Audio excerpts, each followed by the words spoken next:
Olá, quinto ano, vamos fazer a revisão do conteúdo de matemática. Vamos ver todo aquele que nós estudamos durante o bimestre, para que a gente possa fazer uma boa prova, né? Vamos lá, então? Durante o bimestre, nós estudamos, então, as grandezas, as unidades de medidas. Nós usamos, então, o tempo, né? Unidades de medidas em metros, né? Que foi o comprimento. Nós tivemos a massa, que a gente mede em quilogramas. Nós vimos então vários instrumentos que foram utilizados para fazer essas medidas e nós vamos ver então nessa aula como que nós podemos usar cada tipo de instrumento e quanto vale cada uma dessas unidades. Uma das medidas que nós usamos então, que nós estudamos durante o bimestre, na nossa apostila, foi capacidade ou volume, né? Quando a gente mede as coisas líquidas, né? A gente mede a água, o suco, o leite, né? Nós vimos que nós compramos muitas coisas nos supermercados ou produzimos, né? E a gente sempre fala, ai, comprei 1 litro de leite, comprei 2 litros, sabão líquido, né? Quantos ml tem? Então a gente sempre acaba usando essa unidade de litro, né? O volume, né? Qual que é o volume? Qual que é a capacidade que nós usamos?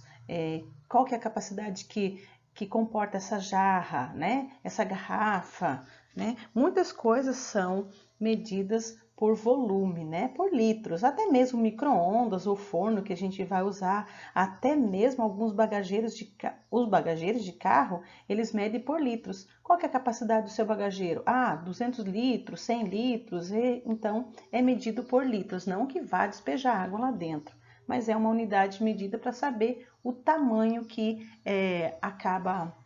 que cabe dentro desses recipientes, né? Então nós vimos que para dar 1 litro, você precisa de 1000 ml, ou seja, 1000 mililitros, né? Então, vai ter alguns exercícios para você transformar, ou então tem 1 litro, mas tem mais 2 copos de 250. Se você colocar junto, quanto vai dar? Então você precisa somar os ml, né? Os mililitros para saber quantos ml cabe ou quantos faltam, né? Então nós precisamos fazer uma continha. Se eu quero transformar de litro para mililitros ou ml, né? A gente faz o litro, seja 1, seja 2, seja 3 litros. Eu quero saber quantos mililitros tem, eu preciso fazer multiplicação por 1000. Ou, se for o contrário, não, eu tenho mililitros e eu quero saber quantos litros há. Então, eu vou, digamos ali, tenho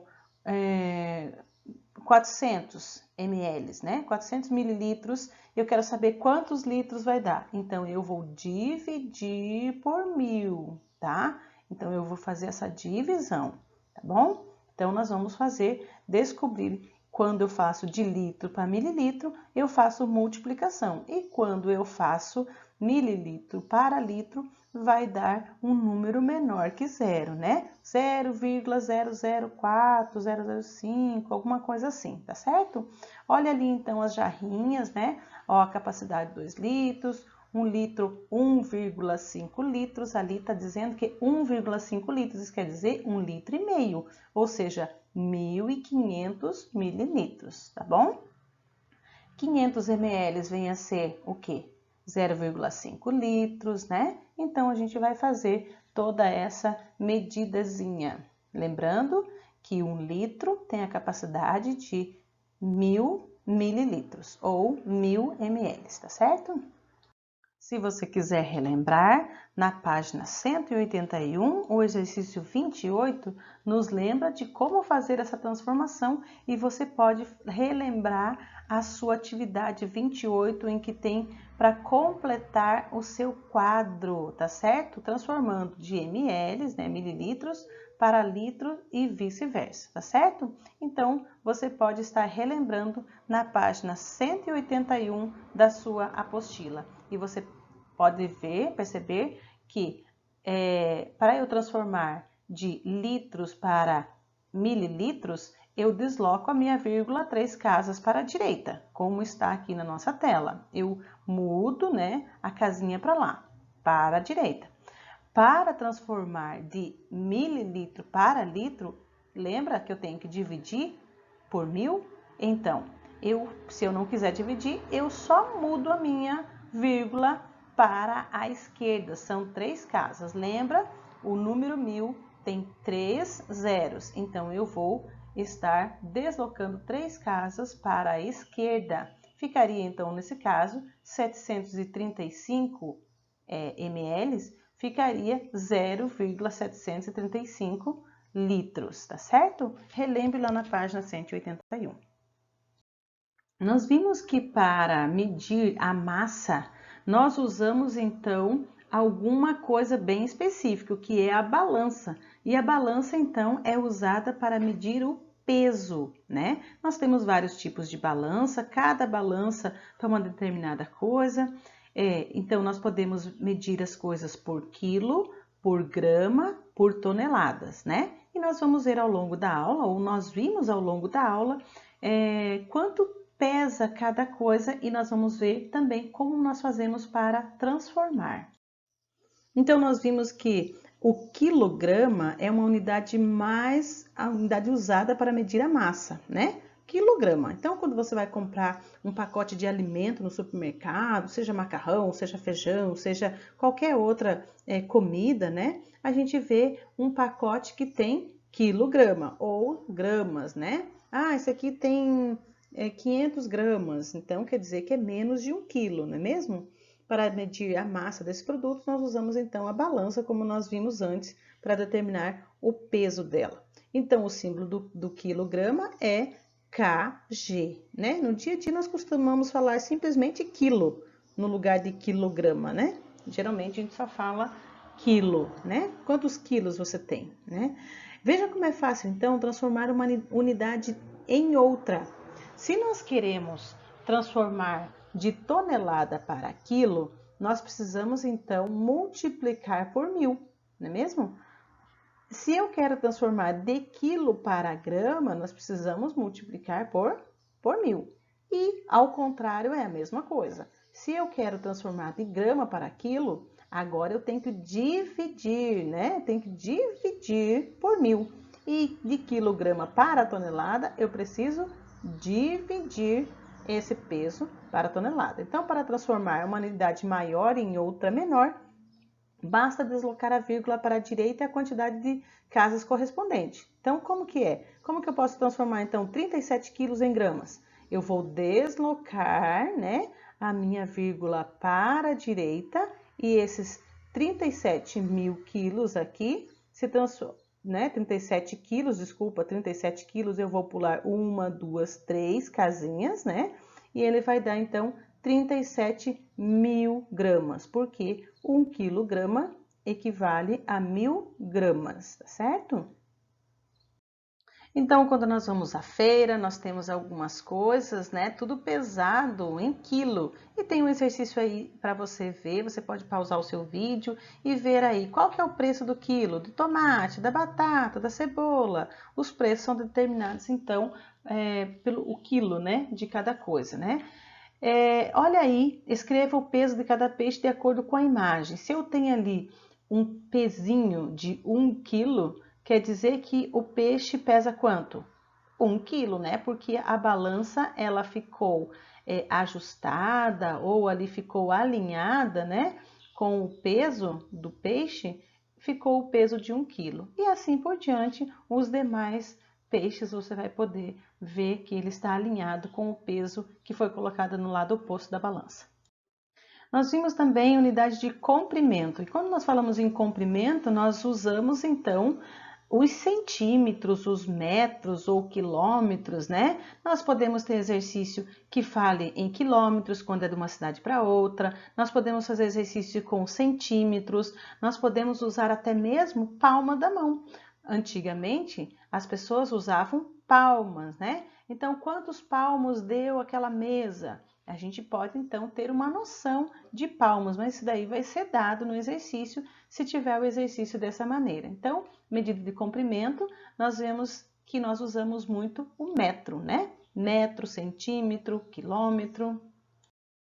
Nós vimos, então, que o quilômetro equivale a 1000 metros, nós temos o metro que o símbolo é M, né? 1 metro. O decímetro é a cada 10 centímetros, então o dm, né, equivale a 0,1 metro. Nós temos o centímetro, né? Quantos centímetros tem um metro, né? 100 centímetros. Quantos milímetros tem um metro? 1000 milímetros. E assim por diante.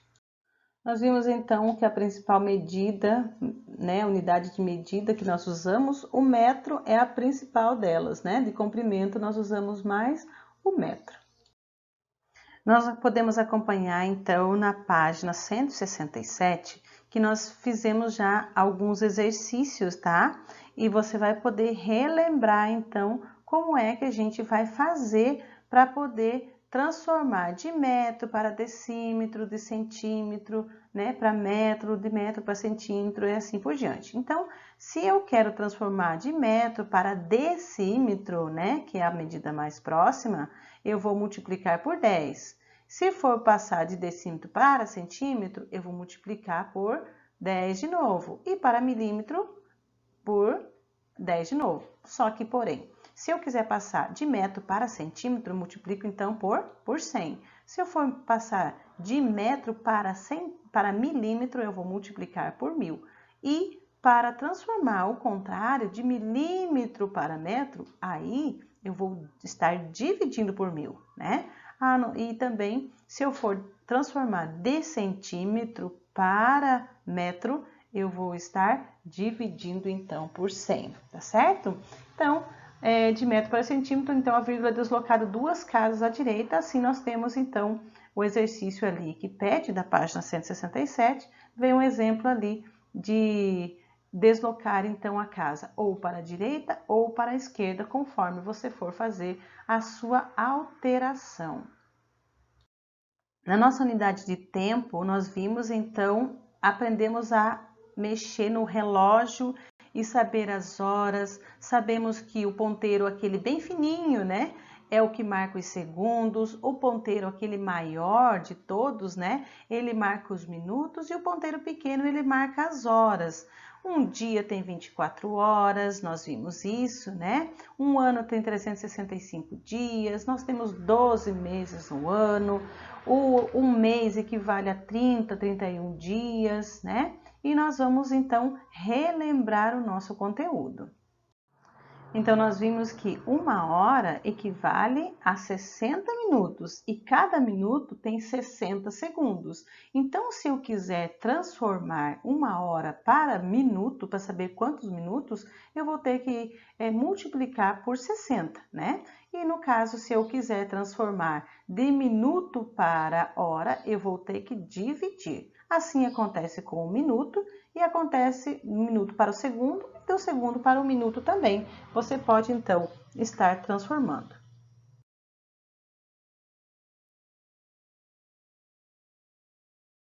Vamos falar então sobre probabilidade ou chances, né, das coisas acontecerem. Então, quando falamos de possibilidades, combinações, nós vimos que se nós jogarmos um dado para cima, né, se nós jogarmos um dado de 6 lados, quantas possibilidades haverá de resultado 1, 2, 3, 4 e 5? Nós temos 6 possibilidades, né? Então, a gente pode ter 6 vezes. Se nós jogarmos 6 vezes, pode ser que aconteça de cair 6 vezes no número 1, ou no número 2, ou no número 3, e assim sucessivamente até o número 6, né? Então, se tivermos 4 camisetas e 3 calças, haverá 12 possibilidades de combiná-las ao nos vestirmos. Então, porque eu tenho 4 vezes 3 é igual a 12. Na página 200 e em diante, né, 201, nós temos então as possibilidades, raciocínio combinatório, possibilidades, né, qual que é a possibilidade de combinar alguma coisa. Nós vimos ali então, se eu tenho 2 calças, uma preta e uma branca, e tenho 3 cores diferentes de camisa, como é que eu posso fazer essa continha? Quantas possibilidades de eu formar um look diferente para eu sair, né? Então, 2 calças vezes 3 possibilidades, eu tenho 6 possibilidades de combinar e sair. Se eu tenho 5 meninas e tenho 5 meninos, quantas possibilidades de duplas diferentes eu tenho para fazer um trabalho? 5 meninas vezes 5 meninos. Então, 5 vezes 5 é igual a 25. Então, 25 combinações de pares possíveis.